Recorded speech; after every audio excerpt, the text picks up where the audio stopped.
जय हिंद दोस्तों, मैं डॉक्टर पूनम त्रिपाठी भारतीय न्यूज चैनल में आप सबका स्वागत करती हूँ।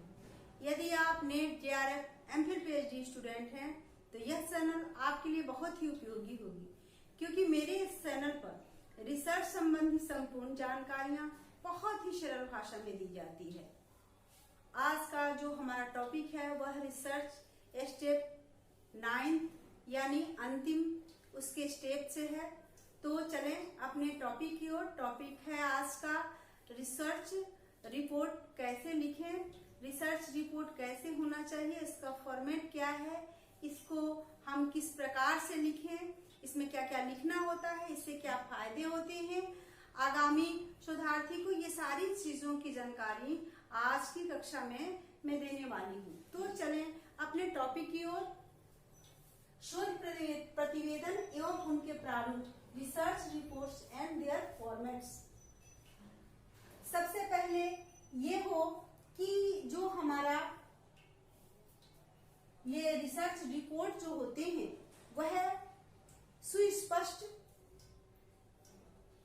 संक्षिप्त एवं विश्वसनीय होना चाहिए।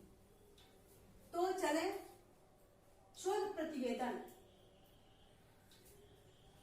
प्रतिवेदन शोध का अंतिम चरण है, जिसके द्वारा शोधकर्ता अपने शोध समस्या के क्षेत्र में किए गए कार्यों, शोध प्रक्रिया, आंकड़े तथा प्राप्त निष्कर्षों को लिखित रूप देता है, जिससे इस क्षेत्र में रुचि रखने वाले व्यक्तियों तक वह पहुंच सके तथा वे उसके निष्कर्ष का परीक्षण, मूल्यांकन और विवेचना कर सके। जो इस शोध क्षेत्र से इंटरेस्टेड है, जो उसके काम के हैं, उनके लिए है ये रिपोर्ट। ये मूल्यांकन कर सके और विवेचना कर सके। इससे अन्य शोधार्थी को लाभ मिलता है।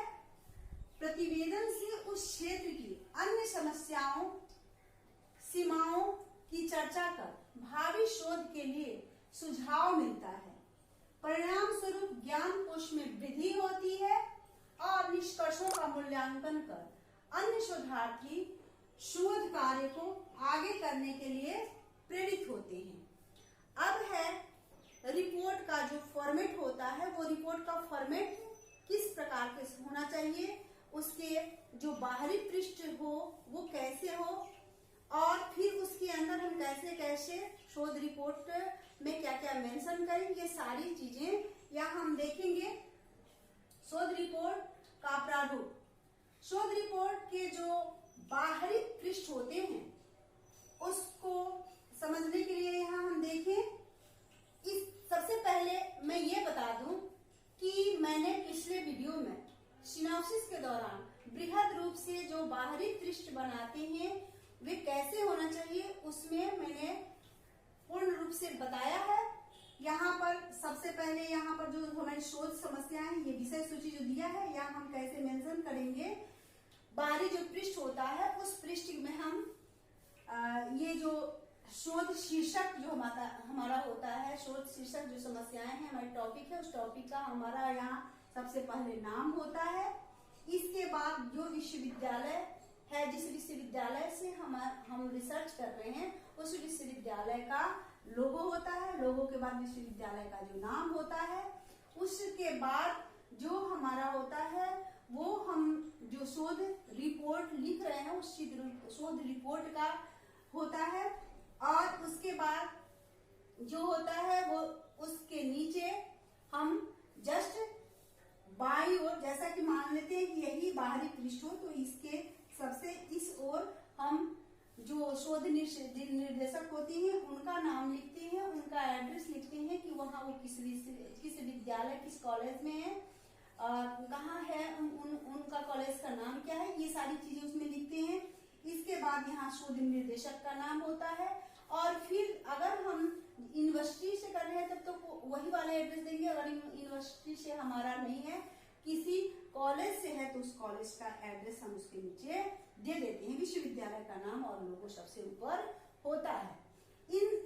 इसको हम यदि आप उससे समझना चाहते हैं, जानना चाहते हैं, तो आप सिनॉप्सिस, जो मैं पिछले वीडियो में सिनॉप्सिस का प्रारूप बताई हूँ, उसको जो बाहरी पृष्ठ उसका कैसे होता है, ये सारी चीजें मैंने वहां पर बताया है, उसे आप देख सकते हैं, उससे अपना पृष्ठ बना सकते हैं। किस समय ये रिपोर्ट लिख रहे हैं उसका सन ईस्वी जो होता है वो आपको लिखना होता है। ये सारी चीजें उस सिनॉप्सिस को देख करके आप लिख सकते हैं। बस उसमें यही है कि जहां पर सिनॉप्सिस लिखा हुआ है, वहां प्रपोजल लिखा है, सिनॉप्सिस लिखा है, वहां आप शोध रिपोर्ट लिख देंगे। वैसे ही लिखना होता है। आप पिछले वीडियो में उसको बृहद रूप से मैंने बता दिया, उसको देख सकते हैं। इसके बाद आते हैं ये शोध रिपोर्ट में सारांश जो होता है, एब्स्ट्रैक्ट जो होता है शोध रिपोर्ट का, उसमें शोध जो हमारे पूरे शोध की बिंदुएं होती हैं, उन पूरे बिंदुओं को यहाँ पर शोध सारांश में संक्षिप्त रूप से लिखना होता है।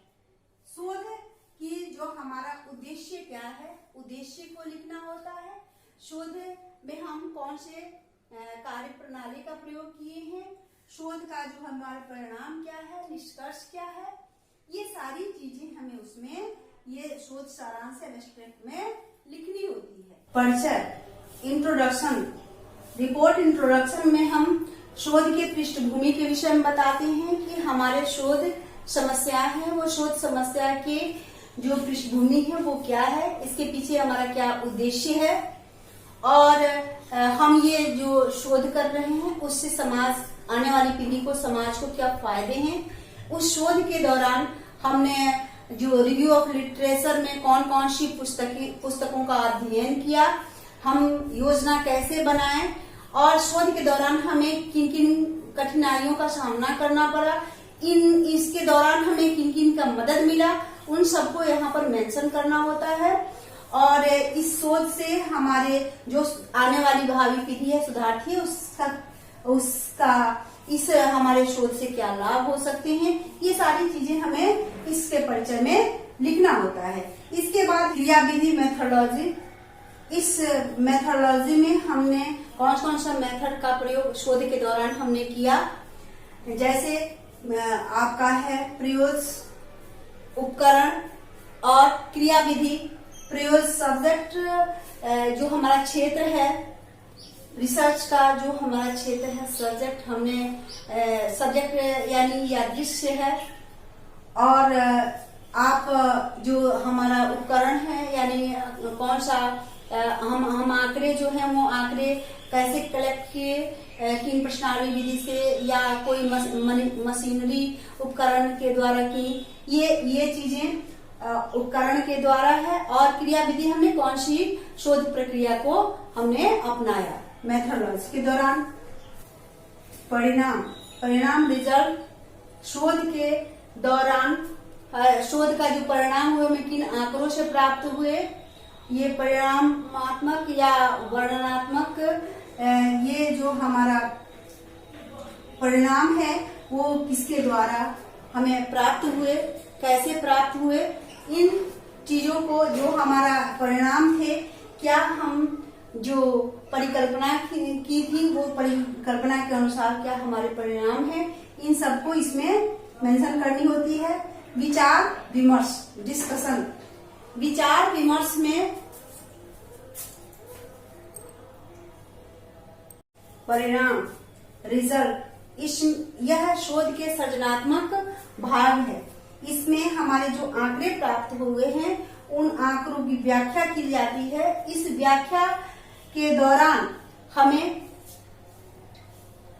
विचार विमर्श से या व्याख्या के दौरान हमें सटीक परिणाम, सटीक निष्कर्ष प्राप्त होते हैं, जिससे हमें ये जो हमारा जो अनुमान होता है वह अनुमान स्पष्ट हो जाता है, और उस अनुमान को हम इस परिणाम से जोड़ करके देखते हैं, या फिर हमारे इस क्षेत्र में अन्य किसी के शोधकर्ता के या शोधार्थी के क्या परिणाम आए हैं, उन परिणाम से हमारा जो ये परिणाम है वो ये जो हमारा परिणाम है, निष्कर्ष है, वह मेल खाता है या नहीं मेल खाता है, तो क्यों नहीं खाता है, इसके कारण को हम वहां पर स्पष्ट करते हैं कि वह हमारा जो उसके परिणाम से कैसे भिन्न है। ये सारी चीजों को हम यहाँ पर विचार विमर्श में मेंशन करते हैं।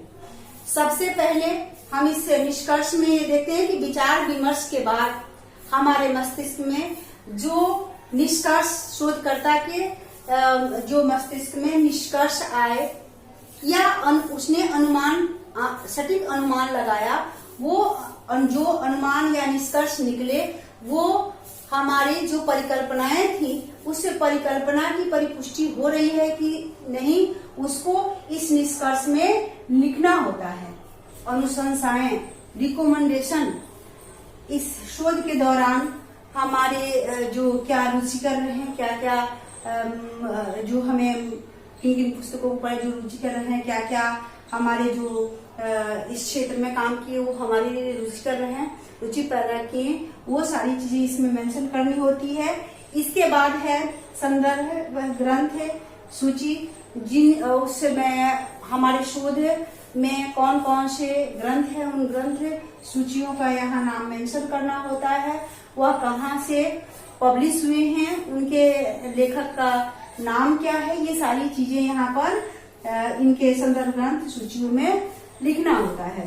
परिशिष्ट में हम उन तमाम अंश को लिखते हैं जिसका हम प्रयोग शोध के दौरान किए और हमें उसे मुख्य शोध के मुख्य अंश में नहीं रख सकते, चाहे वह ग्रंथ हो, किसी का कथन हो, नियम हो जिसका प्रयोग तो हमने किया, मगर उसका जो हमारा अंश था वह मुख्य भाग में उसको नहीं रख सके, उसका हम परिशिष्ट में लिखते हैं। इसी के साथ हम अब मिलेंगे नेक्स्ट वीडियो में नए टॉपिक के साथ। तब तक यदि आप हमारे चैनल पर नए हो तो चैनल को लाइक करें, सब्सक्राइब करें। इसी के साथ जय हिंद।